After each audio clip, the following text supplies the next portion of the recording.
Hello दोस्तों, इस video में हम समझने वाले हैं हैलोअल्कीन की रासायनिक अभिक्रिया। हैलोअल्कीन की रासायनिक अभिक्रिया की सीरीज में तीसरी अभिक्रिया का नाम है धातुओं के साथ अभिक्रिया। दोस्तों, हमने फर्स्ट पढ़ी थी नाभिक स्नेही प्रतिस्थापन अभिक्रिया, सेकंड पढ़ी थी विलोपन अभिक्रिया जिसमें विहाइड्रोहैलोजनीकरण करवाया था। अब तीसरी जो रिएक्शन है उसका नाम है धातुओं के साथ अभिक्रिया, और लास्ट एक चौथी हम पढ़ेंगे जिसका नाम है अपचयन रिडक्शन, और उसके साथ में हैलोअल्कीन की जो रासायनिक अभिक्रिया होती है वो खत्म हो जाएगी। तो देखिए वीडियो को एंड तक।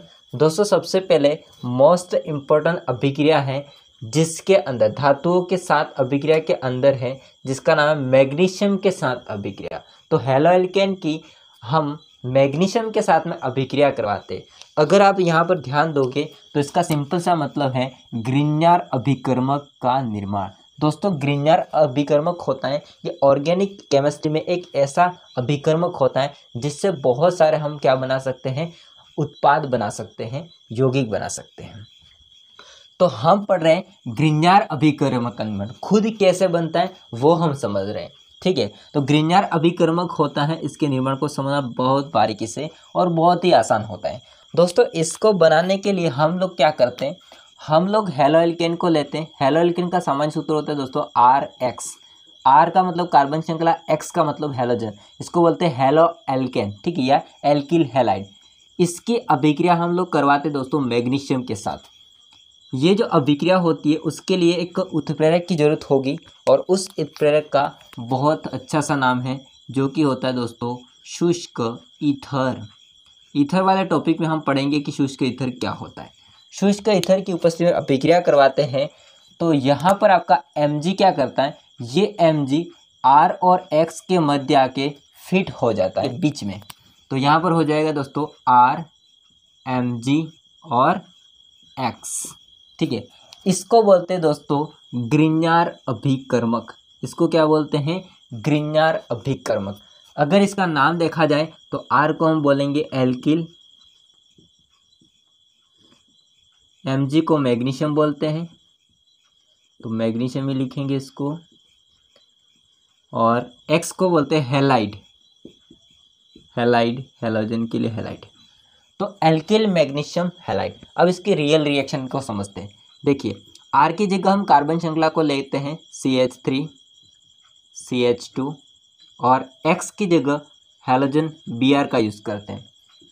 मैग्नीशियम के साथ अभिक्रिया करवाते हैं, शुष्क ईथर की उपस्थिति में अभिक्रिया होगी आपको पता है।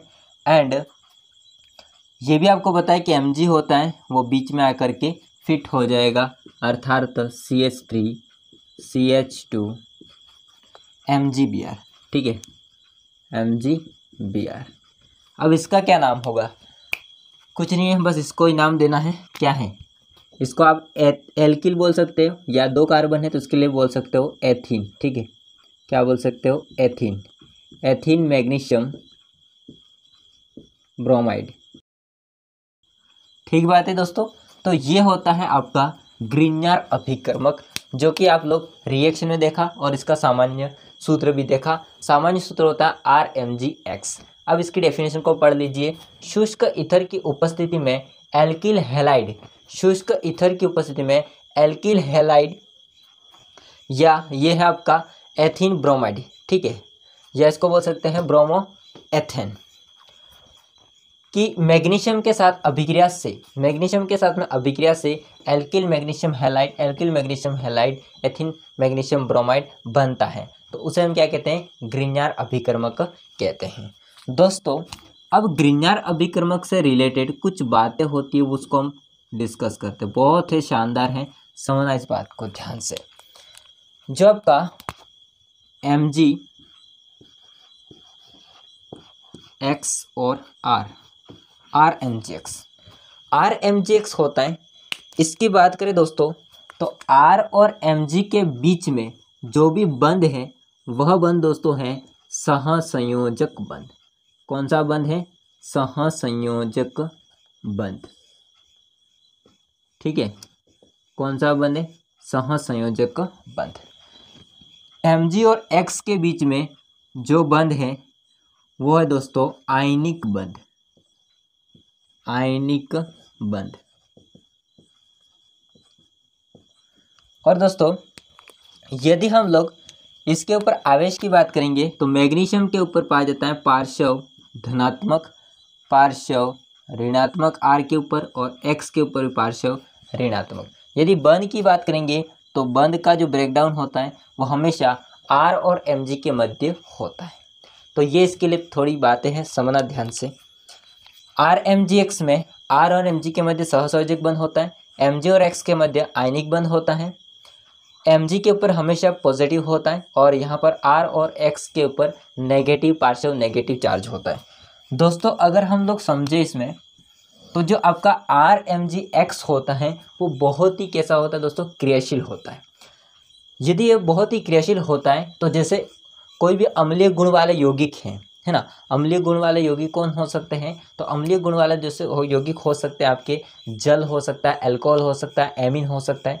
तो उसके साथ में ये क्या कर लेता है, आपका आर एम जी एक्स होता है, क्या कर लेता है, अभिक्रिया कर लेता है, और अभिक्रिया करके क्या करता है दोस्तों, एल्केन का निर्माण करता है, हाइड्रोकार्बन का निर्माण करता है। मैं इसकी रिएक्शन को बताता हूँ। देखिए, यदि इसको अगर हम खुला छोड़ देंगे, नमी के संपर्क में आता है, देखो यहाँ पर इंपॉर्टेंट बात है, सूखा ईथर लिया है। सूखा ईथर लेने का कारण यही है कि जो आपका ग्रिग्नार अभिकर्मक होता है वो बहुत ही क्रियाशील होता है। अगर हमने इसको गीला ले लिया है ना, सूखा नहीं लिया ईथर, तो फिर ये क्या कर लेता है, जल से अभिक्रिया कर लेता है फटाक से। ठीक है, तो इसको शुष्क ईथर की उपस्थिति में अभिक्रिया करवाते हैं, बहुत ही तगड़ा बंदा है। देखिए, यदि हम लोग इसकी अभिक्रिया आर एम जी एक्स की अभिक्रिया जल के साथ में करवा देते हैं, H2O के साथ में, ठीक है, और आपको पता है H2O होता है किस में टूटता है, H2O होता है H plus and OH minus में टूटता है। जहाँ पर H प्लस होता है वो कहाँ जुड़ेगा, देखिए इसके ऊपर माइनस है, इसके ऊपर माइनस है, तो ये आपका जो H प्लस होता है वो R के ऊपर जुड़ जाएगा, माइनस के ऊपर, और MgX होता है इसमें OH होगा वो Mg के साथ में कनेक्ट हो जाएगा। तो Mg से दो, एक तो एक X भी कनेक्ट है और OH भी कनेक्ट हो जाएगा। ठीक है, तो R होगा, उसके साथ में आपका H जुड़ गया।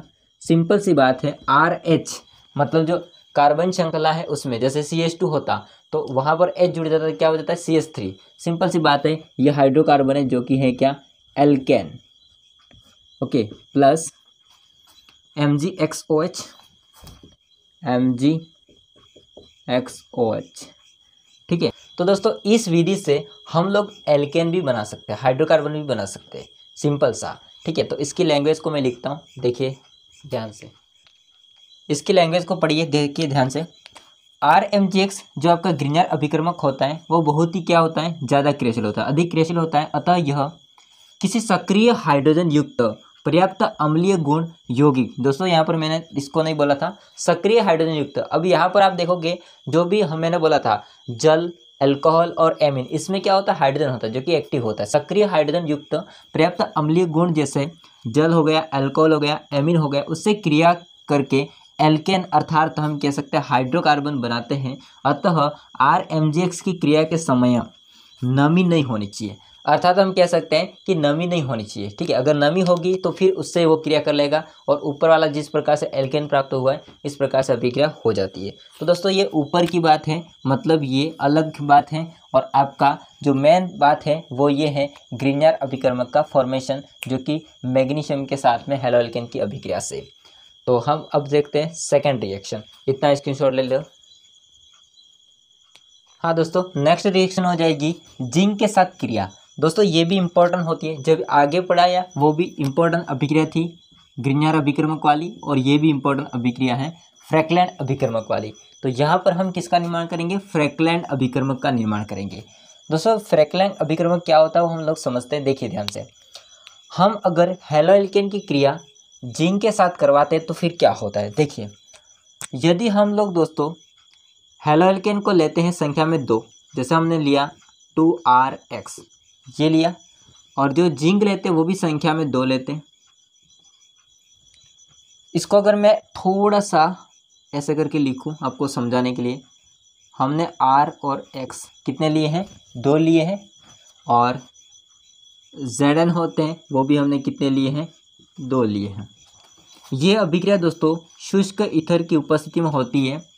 अब क्या होता है देखिए, यहाँ पर आपके दोनों एक्स होते हैं जो हेलोजन होते हैं वो एक जिंक के साथ में बाहर निकल जाते हैं। बाकी आपका एक जिंक बचा है वो इन दोनों एल्किल समूह से जुड़ जाता है।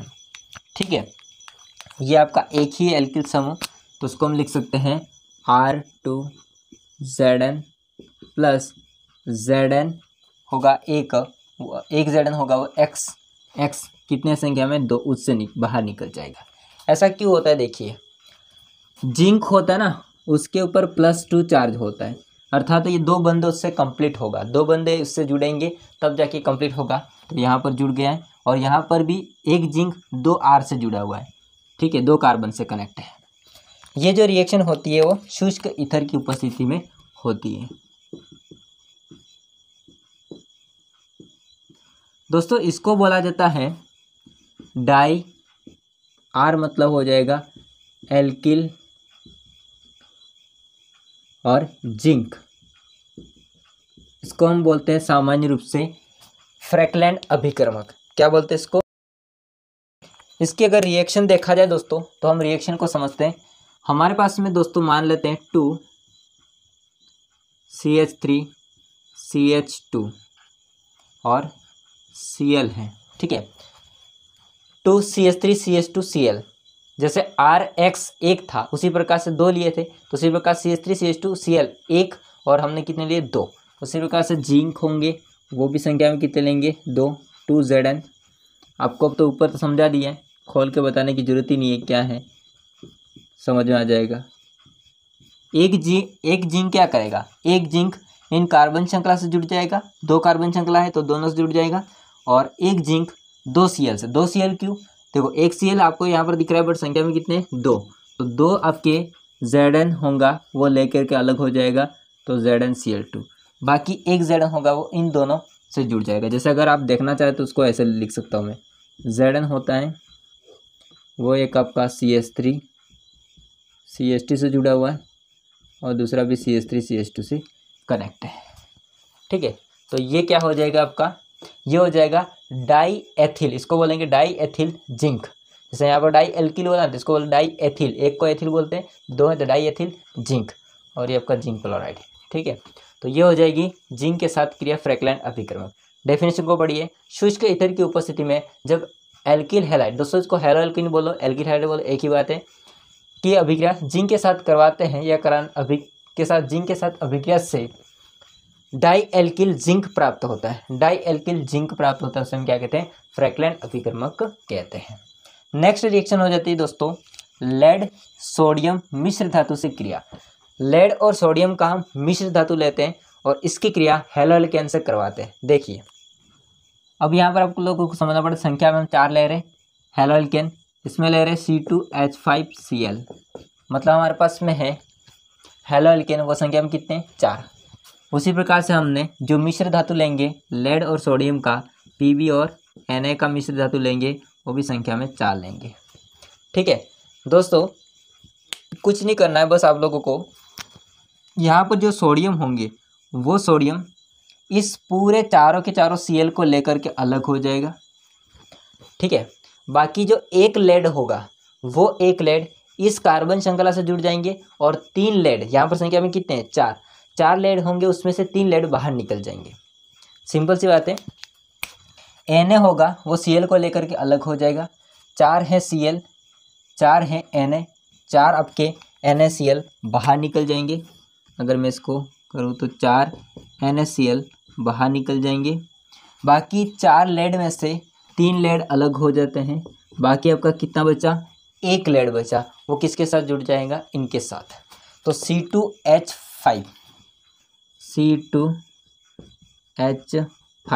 संख्या में कितने, संख्या में है 4, और आपका एक लेड होगा वो इस कार्बन श्रृंखला से जुड़ जाएगा जो कि बाहर।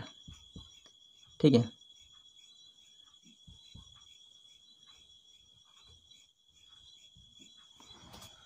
आ रही बात समझे? तो दोस्तों ये हो जाएगा, इसका क्या नाम होगा, तो दोस्तों अगर हम इसका नाम देखा जाए तो हालांकि C2H5 को हम बोल सकते हैं एथिल, लेकिन संख्या में कितने हैं 4 के लिए हम बोलेंगे दोस्तों टेट्रा।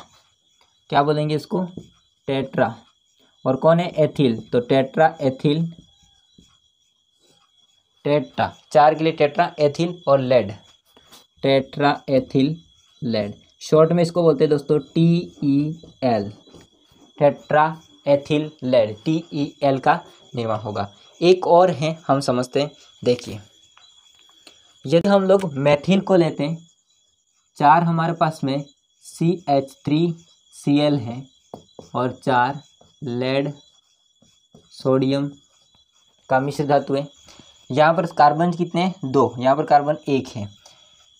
4 Cl 4 Na के साथ में अलग हो जाएंगे, सिंपल सी बात है, 4 आपके NaCl अलग, यहाँ से 3 Pb होते हैं वो भी अलग, ओनली फॉर आपके CH3 कितने बचेंगे यहाँ पर? CH3 4 और एक लेड उसके साथ में जुड़ जाएगा। इसका क्या नाम होगा दोस्तों? इसका नाम हो जाएगा, मैं यहाँ पर नहीं लिख रहा हूँ, समझ लेना, CH3 एक कार्बन है, एक को हम बोलते हैं मेथिल, अगर CH3 है तो उसको बोलते हैं मेथिल, संख्या में कितने? 4, तो उसका नाम हो जाएगा टेट्रा मेथिल लेड। चलो लिख ही देता हूँ मैं यहाँ पर छोटा सा, टेट्रा मेथिल लेड, इसको शॉर्ट में बोलते हैं दोस्तों TML, क्या बोलते हैं? TML, tetra methyl lead. ठीक है, तो इसका जो है वो यहाँ पर लिखा हुआ है, ध्यान रखना, ये वाला अलग है और इसका यहाँ पर लिखा है TEL और TML। तो दोस्तों ये हो जाएगी 3 अभिक्रिया, हालांकि यहाँ पर तीसरा लिखना चाहिए, तीसरी अभिक्रिया। ओके, 3 अभिक्रिया, एक अभिक्रिया और है, उसके बाद हम देखते हैं अपचयन की अभिक्रिया। हाँ दोस्तों, नेक्स्ट अभिक्रिया हो जाएगी फोर्थ, तीसरी अभिक्रिया की। फोर्थ अभिक्रिया का नाम है लिथियम के साथ अभिक्रिया। लिथियम के साथ अभिक्रिया को हम समझते हैं दोस्तों, देखिए ध्यान से, हम लोग क्या करते हैं, हैलोएल्केन को लेते हैं, जैसे हमारे पास में हैलोएल्केन है RX, इसकी अभिक्रिया हम लिथियम से करवाते हैं। लिथियम संख्या में 2 होते हैं, तो 2 हम लेंगे, लिथियम और लिथियम। ये हालांकि शुष्क ईथर की उपस्थिति में होती है, किसकी उपस्थिति में होती है? शुष्क ईथर की उपस्थिति में होती है। ओके, इसमें क्या होगा, एक लिथियम होगा वो एक हैलोजन को लेकर के अलग हो जाएगा, सिंपल सी बात है। बाकी जो लिथियम होगा वो कार्बन श्रृंखला से कनेक्ट हो जाएगा, बहुत आसान अभिक्रिया होती है। ठीक है, तो R होता है वो सिंपल कनेक्ट हो जाएगा लिथियम से, और एक लिथियम होगा आपका वो X के साथ अलग हो जाएगा, तो ये बन जाएगा आपका एल्किल लिथियम।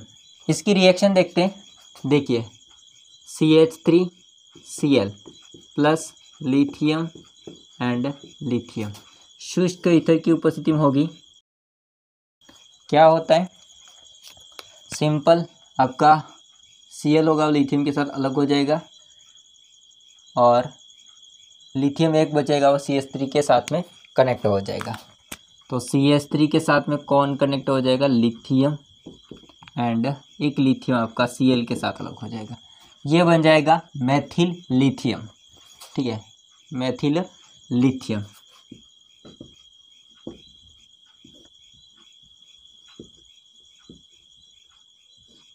दोस्तों अब हम समझते हैं फोर्थ अभिक्रिया, लास्ट अभिक्रिया है, इसका नाम है अपचयन। अपचयन के अंदर 4 अभिक्रियाएं छोटी छोटी है, इसमें कोई डेफिनेशन वगैरह नहीं है।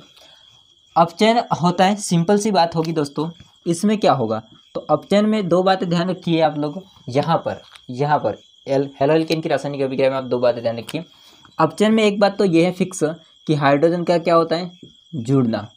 हाइड्रोजन को आपको क्या करना है? जोड़ लेना है, हाइड्रोजन जोड़ना, ये अपचयन होता है, सिंपल सी बात है। और इसके अलावा इसमें दोस्तों एक और बात है, यहाँ पर सिंपल आपको हर एक के अंदर एल्केन प्राप्त होगा, एल्केन प्राप्त होगा। ठीक है, हमेशा सबसे पहला हो जाएगा दोस्तों अपचायकों द्वारा, यानी कि यहाँ पर हाइड्रोजन तो जोड़ना है, लेकिन ऐसे कुछ अपचायक होते हैं जो अपचयन की अभिक्रिया को करवाते हैं, उनकी उपस्थिति में अभिक्रिया करवाएंगे, जहाँ पर हमको क्या मिल जाता है? एल्केन मिल जाता है।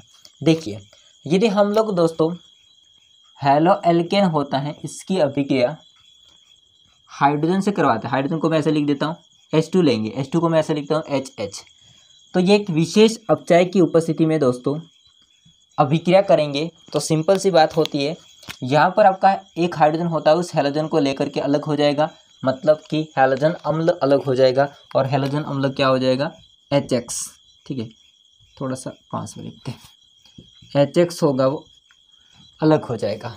बाकी आपका जो एल्किल समूह होगा वो H के साथ में जुड़ेगा और एक क्या बनाएगा, एल्केन या हाइड्रोकार्बन बनाएगा। सिंपल सी बात है। इसके हम एक रिएक्शन को समझते हैं, C2H5Br। इसके अभिक्रिया हम H2 के साथ में करवाते हैं, H2 को ऐसे लिख देते हैं HH। दोस्तों सिंपल सी बात होती है, H होता है वो इस Br को लेकर के अलग हो जाएगा, बाकी H होगा वो इसके साथ में मिल जाएगा और सिंपल आपका क्या बन जाएगा, एथेन। 2 कार्बन है तो क्या बन जाता है, एथेन या एल्केन का वो एक ही बात है। तो C2H5 H5 और एक H ये कितना हो जाएंगे 6, तो ये बन जाता है सिंपल एथेन और आपका HBr अलग हो जाता है हैलोजन अम्ल। अब दोस्तों यहाँ पर आपको ठीक समझ में आ चुका होगा कि अपचयन की अभिक्रिया में अपचायक द्वारा अगर देखा जाएगा तो सब में क्या बन जाता है, एल्केन। एल्केन हाइड्रोजन जुड़ रहा है और आपका एल्केन बन रहा है। अब इसके अंदर कुछ ऐसे विशेष अपचायक कौन से होते हैं वो आप लोगों को ध्यान रखना है। देखिए मैं यहाँ पर विशेष अपचायक लिख रहा हूँ, कौन कौन से अपचायक होंगे वो। तो इन अपचायक की उपस्थिति में अभिक्रिया होगी। ठीक है, पहला हो जाएगा दोस्तों Zn प्लस HCl। सेकंड हो जाएगा दोस्तों Na प्लस C2H5OH। थर्ड हो जाएगा दोस्तों Zn और Cu युग्म, इन दोनों का युग्म होगा और प्लस C2H5OH। ठीक है, ये 3 अपचायक होते हैं। कौन कौन से, Zn plus HCl, Na plus C2H5OH ethanol, sodium plus ethanol, zinc plus hydrochloric अम्ल एंड जिंक कॉपर, इसका युग्म होगा प्लस एथेनॉल साथ में। तो इन अपचायकों की उपस्थिति में ये रिएक्शन होती है अपचायकों के द्वारा और यहाँ पर हमको क्या मिलता है, एल्केन मिलता है। क्या मिलता है, एल्केन मिलता है। इसको बोलेंगे एथेन और इसको बोलेंगे सिंपल एल्केन। ठीक है, तो आप इतना स्क्रीनशॉट लीजिए। 3 अभिक्रिया और हैं। हाँ दोस्तों, अगली रिएक्शन हो जाएगी सेकंड। अपचयन की फर्स्ट हमने देख ली, अब सेकंड अभिक्रिया है उत्प्रेरक की हाइड्रोजनीकरण द्वारा। हम लोगों ने सबसे पहले क्या किया, अपचायक की उपस्थिति में हमने करवाया रिएक्शन हैलोअल्केन की। तो दोस्तों डाई हाइड्रोजन से या फिर हाइड्रोजन जोड़ा तो उससे हमको एल्केन मिला।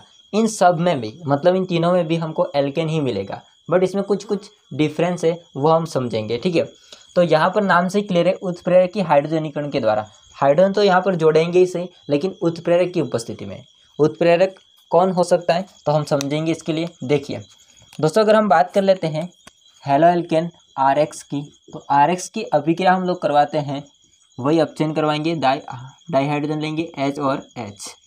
क्या बनता है आप लोगों को बताइए, अगले रिएक्शन में आपने देखा है, यहाँ से आपका H और यहाँ से आपका X बाहर निकल जाएगा HX के फॉर्म में और बाकी बंधा होता आपस में जुड़ जाएगा।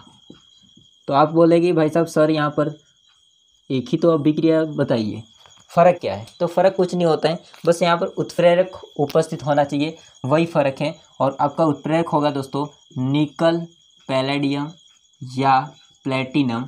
इसकी उपस्थिति में इसको गर्म करेंगे, डेल्टाइट करेंगे। ठीक है, अगर इसके आप रिएक्शन देखना चाहो तो रिएक्शन भी लिख सकते हो, CH3Cl प्लस HH। निकल, पैलेडियम या प्लेटिनम की उपस्थिति में डेल्टाइट करेंगे। यहाँ से H, यहाँ से Cl, HCl के फॉर्म में बाहर निकल जाएगा, बाकी बचे आपस में जुड़ जाएंगे। तो यहाँ से बन जाएगा CH3, H इससे जुड़ गया तो ये क्या बन जाएगा CH4। ठीक है, ये क्या बन जाएगा CH4 मेथेन प्लस HCl। ठीक है, तो ये भी आपका एल्केन है हाइड्रोकार्बन, ये भी एल्केन है हाइड्रोकार्बन जिसको मेथेन कहते हैं।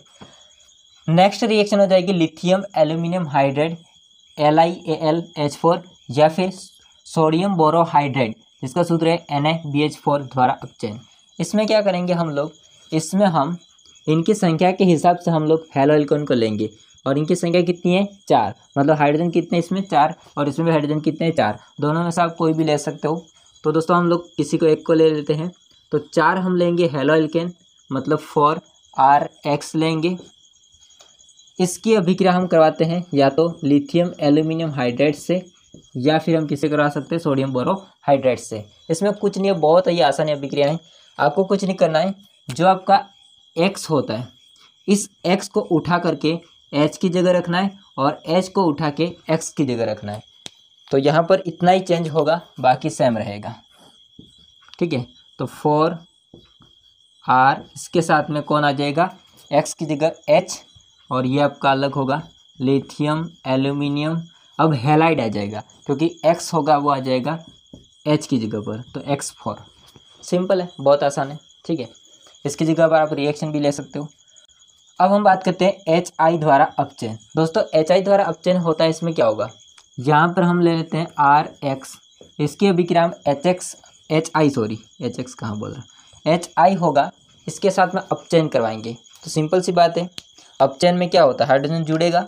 तो दोस्तों यहाँ पर आपका X होता है वो I के साथ में अलग होगा। अब यहाँ पर दिक्कत आ जाती है, इसको हम XI नहीं लिख सकते। ठीक है, तो इसके लिए मैं क्या करूँगा, यहाँ पर हैलोजन की जगह पर I ले लेता हूँ ताकि ये कंबाइन होकर के I2 बाहर निकल सके। ठीक है, तो I ले लेता हूँ हैलोजन की जगह पर, तो ये I डाई आयोडाइड होता है वो बाहर निकल जाएगा। ठीक है, आयोडीन बाहर निकल जाएगा I2 के फॉर्म में, और बाकी जो होगा H वो R के साथ में कनेक्ट हो जाएगा, तो ये एल्केन प्राप्त होगा। जैसे इसकी अगर रिएक्शन की बात करेंगे तो C2H5IHI, तो दोस्तों क्या होगा, ये जो आपका I होगा वो I इस I को लेकर के अलग हो जाएगा, बाकी जो बचा वो आपस में जुड़ जाएगा। तो आपस में कौन जुड़ेगा, C2H5, 5 थे और एक H यहाँ से जुड़ जाएगा, संख्या में कितने हो जाएंगे 6, अर्थात एथेन, और लास्ट क्या होगा आपका I2 अलग,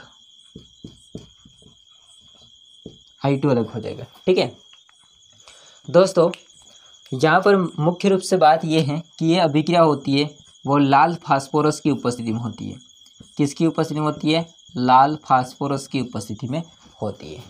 तो दोस्तों ये था आपका पूरा जो कि हेलो एल्केन की या एल्किल हैलाइड की रासायनिक अभिक्रिया।